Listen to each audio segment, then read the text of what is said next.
గతంగా నేను తీసుకుంటాను. Thank you sir. నమస్తే, నా పేరు పావని. నేను వాడనర్సాపురం గ్రామం నుండి వచ్చాను. మేము నేవీకి ఆనుకొని ఉన్న పక్కన వాడనర్సాపురం గ్రామంలో మేము ఉంటున్నాము. మా ఊర్లో నేవీకి వెళ్లి చాలా జనాలు పాటుకు వెళ్లేవారు. బట్ కానీ నేవీ రావడం వల్ల మా వాళ్ళకి వేట నిషేధం వల్ల చాలా మంది నిరుద్యోగులుగా ఉండిపోతున్నారు. అండ్ చదువుకున్న వాళ్ళకు కూడా ఉద్యోగం లేకుండా వాళ్ళ ఇంట్లోనే ఉండవలసి వస్తుంది. ఇటు వేటకి వెళ్ళలేక అటు చదువుకు ఉద్యోగానికి లేక చాలా మంది తిండికి చాలా ఇబ్బంది పడుతున్నారు సార్. ఏదో విధంగా మన గవర్నమెంట్ వచ్చిన తర్వాత అయినా మమ్మల్ని ఆదుకోండి. అండ్ ఏదో మా ఎమ్మెల్యే గారి దగ్గరికి ఉద్యోగం కోసం వెళ్తే అక్రమంగా కేసులు పెట్టి పెద్ద చిన్న అని కూడా చూడకుండా వాళ్ళని జైల్లో పెడుతున్నారు సార్. ఆ విధంగా చాలా మమ్మల్ని హింసిస్తున్నారు. ఇన్ కేస్ ఆ ఎమ్మెల్యే గారు ఒక పక్క కనబడలేదు, అతని దగ్గరికి వెళ్ళినా కూడా అతని వెనకాతలు ఉన్న నాయకులు కూడా చాలా ఇబ్బంది పెడుతున్నారు. ఆడవాళ్ళు కాదు, మగవాళ్ళు కాదు, అందరినీ ఇబ్బంది పెడుతున్నారు. ఇది మన తెలుగుదేశం పార్టీ వచ్చిన తర్వాత అయినా వాళ్ళకి కొంచెం మనల్ని ఆదుకొని మాకు కొంచెం నిరుద్యోగతను పోగొట్టగలుగా కోరుతున్నారు. Thank you sir. అమ్మ బాబు గారు బాబు షూరిటీ భవిష్యత్తు గ్యారంటీ కార్యక్రమం ప్రకటించారు. దాంట్లో ప్రధానంగా సూపర్ 6 ఉన్నాయి. ఆ 6 మీరు చూస్తే, ఒకటి యువగలం.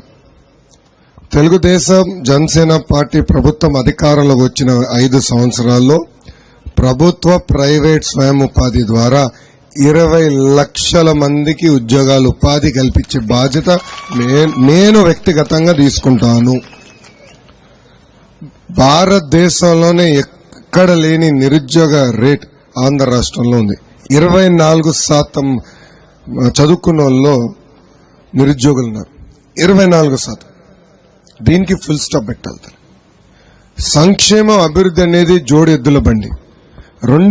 రెండు కలుపుకుని తీసుకెళ్తేనే రాష్ట్రం బాగుపడుతుంది.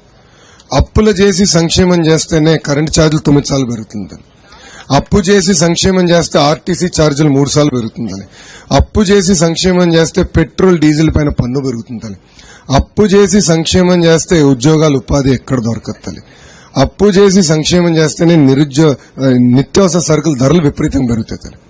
సో అభివృద్ధి చేయాలా, అభివృద్ధి నుంచి వచ్చే ఆదాయం తీసుకెళ్లి సంక్షేమంలో ఏ ప్రభుత్వమైనా ఖర్చు పెట్టాలి.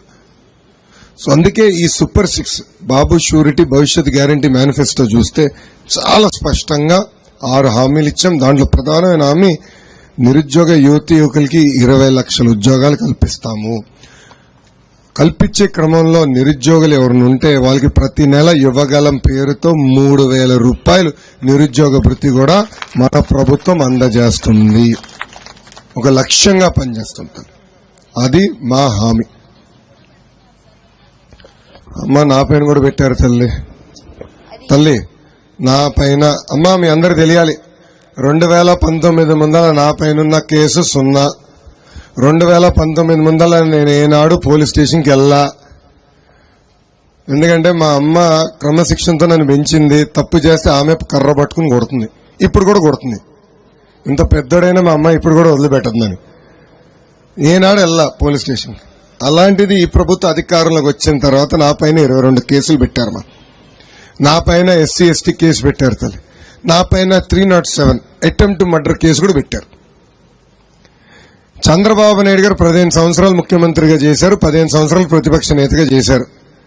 ఏనాడు ఆయన పైన ఒక్క కేసు లేదు, ఒక్క కేసు కూడా లేదు. అలాంటి వ్యక్తి పైన దొంగ కేసు బనాయించి 53 రోజులు జ్యుడిషియల్ రిమాండ్ పంపించారు. ఏంటమ్మా చంద్రబాబు నాయుడు గారు చేసిన తప్పేంటి? ఉద్యోగాలు కల్పిస్తామా? మన ఊర్లో రోడ్లు వేస్తామా? నిరుద్యోగ యువకులకి స్కిల్ డెవలప్మెంట్ చేసి 85,000 మందికి ఉద్యోగాలు కల్పిస్తామని చేసిన తప్ప తల్లి? 3,000 కోట్ల కుంభకోణం అన్నారు, దాని తర్వాత 370 అన్నారు, ఇప్పుడు 27 కోట్లంట. ఆ 27 కోట్లు కూడా ఏ ఆధారాలు లేవు, ఏమీ లేవు.